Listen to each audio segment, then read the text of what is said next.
only have about 15 minutes to do this, so I'm going to get through it quickly. We need to remember that our literary devices, all of them work together. They don't work in isolation, they work together.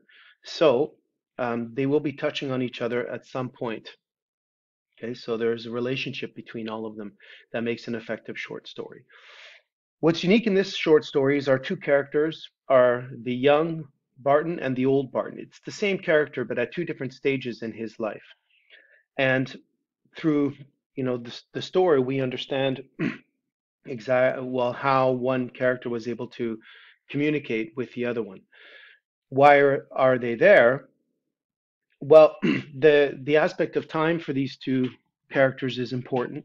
So the elder Barton is able to kind of reflect on his earlier life, and the earlier Barton is able to try to deal with a very difficult situation. But it's interesting that these two characters, really the one character, um, are having developing a relationship and having this kind of um, bizarre interaction. They contribute to the message, the theme of the story. I think that part of the theme is the giving us some perspective on life. So would we go back and change some of the things that we've done in the past? That could be one avenue. Reflecting at the end of our life about the decisions we made in the beginning, and then in terms of the younger Barton, we have a young human being who is stranded on an alien planet and who does everything that he can to try to survive and not go insane. The importance of sociality, the importance of community, the importance of interacting with other people. So he basically just creates this universe and begins then his descent into insanity, more specifically the word loneliness. I think that always comes back again. Now, what happens in the story really is that the old Barton gets, it's an old school summary, he starts getting these phone calls from the younger version of himself, and we understand or begin to remember a little bit of what the younger version of himself did to deal with being stranded on an alien planet alone. And it ends basically with the old Barton dead, having been fooled by the younger Barton with an approaching ship. The climax in this story leads us to this race that the old Barton does to get to this ship that's going to finally bring him back to Earth. And of course, then afterwards, it doesn't happen. He's fooled. Yeah, all right. And it ends basically with then this technology of the younger Bartons, continuously going on and interacting with each other, if you could say that, while the old Barton has disappeared. Science fiction is important to this story because Bradbury was able to create this technology that allowed the young Barton to create this kind of intelligent robot or intelligent phone calls that were somewhat interactive, almost like the smartphones that we have today with either Siri or Alexa, etc., that can give us some type of so-called artificial intelligence. It also brings us to Mars, which is an alien planet, so he can't really be stranded entirely on Earth, not in the same way that he's really positively, completely isolated. It builds the theme because this man is entirely, completely isolated. He's away from the Earth that had undergone some type of nuclear war that everybody kind of rushed back to and forgot about our Barton. He was left behind. So that's sad. And we have the use of technology, either in this, to bring the rockets, to Mars to create the cities of Mars, and then the technology as well that ultimately devastated the Earth, and the technology then that the young Barton tries to use to some type of humane example. Um, it influences the reader because it takes us to a very unfamiliar place.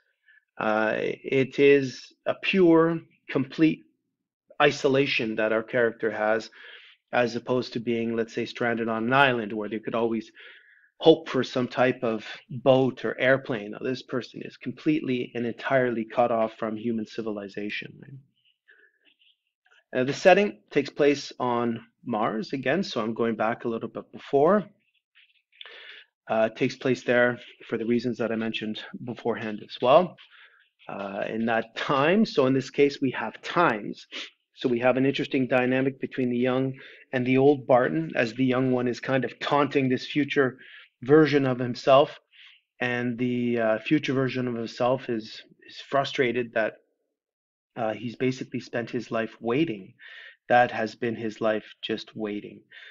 Reminds me of that famous play, Waiting for Godot. He's just sitting there, waiting for somebody to come in to save him.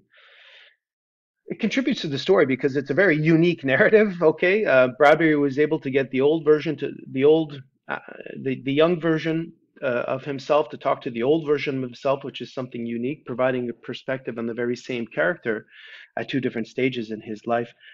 And that influences the reader, well, by making it unique. And we're focusing on our character in Mars. There's nobody else except for that fictitious captain.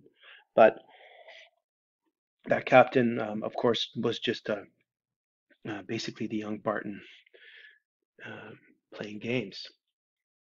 We look at the theme largely in a couple of different things that you could look for in the theme of loneliness, the importance of human interaction, one.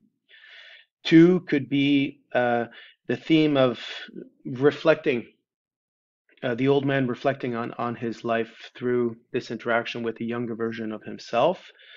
You could also look at aspects of technology and how they basically did not they forgot some of their humanity behind them. So we have a stranded person on a planet, and there's no way for him to get out. The technology that destroyed the Earth, and this technology that the young Barton is doing the best that he can to replicate some type of normalcy in his life. And the setting, well, that builds that theme because we really are extremely focused on Barton, right?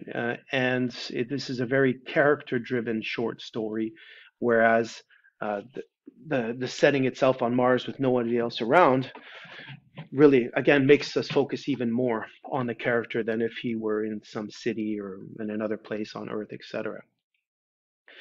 Now, there's a lot of poetry in this story. So it begins with poetry, and there's poetry throughout, and a lot of um, dialogue, all right, repetition. Okay, so the word click is used repeatedly, something which ends, right? So we have this young machine version of himself, the future version of himself. Again, this is a poetic device. Click is the end of something. Click, click, click, click, click.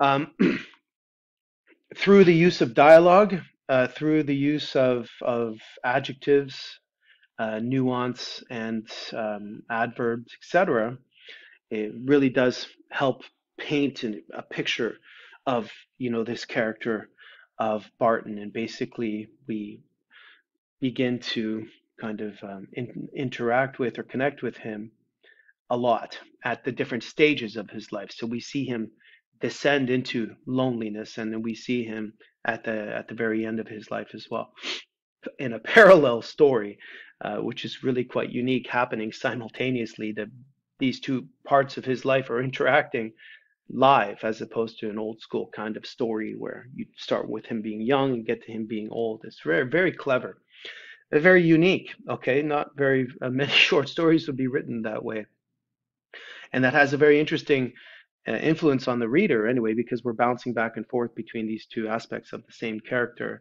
and we're dealing with the same person, but two stages of life with different types of issues. And so the young Barton is described in this way, the old one in a different way.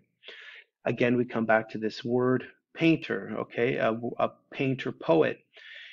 Bradbury doesn't write poetry like Whitman does, but his use of adjectives and adverbs and his use of nuance, so the use of things which are unclear. So we really don't know what's going to happen to this technology at the end. We don't know if any future people are going to come or what they're going to discover. Basically, we just deal with the death of the old Barton and this young version of himself projected into the future that just keeps going, kind of ridiculously for no purpose at all. And again, you need to see this as the way I see telling a story is that the author is taking us by the hand, or the poet takes us by the hand and walks us through. All right. They have a beginning, a middle, and an ending, a kind of a crescendo or this so-called narrative arc, and then the climax that the reader builds up in their imagination. And Bradbury, as I've told you many times before, is a crazy master at it. So I chose the beginning extract and the end extract. And the beginning is very interesting because it's pretty much a poem, right? All right. So what made the old poem run in his mind, he could not guess, but run it did. Okay. And there we start this story with a poem. Okay. And you can read into the poem. And I was asking you what techniques that he used when he was going through this poem over here. So it's quite a little bit of a long one, but the structure of it is easy to read. And there's more of like a poetic reconsidering of the old man at that stage in his life. All right. The electric beast, or says hell and oh, and then hello. Finally, that he's able to communicate with someone, which is very important for people. And here we have a little bit of a background on the technology and the telephone cables and the wires communicating these voices, and they can do that, indefinitely. Kind of an interesting poetic element to it. And this is how we end over here. All right, so we do have again quite a few poetic devices after a long spell. So that's when our old Barton is dead. We now have two new versions of him, the 26 and the 24-year-old, kind of communicating, talking to each other, I guess, these kind of echoes, right?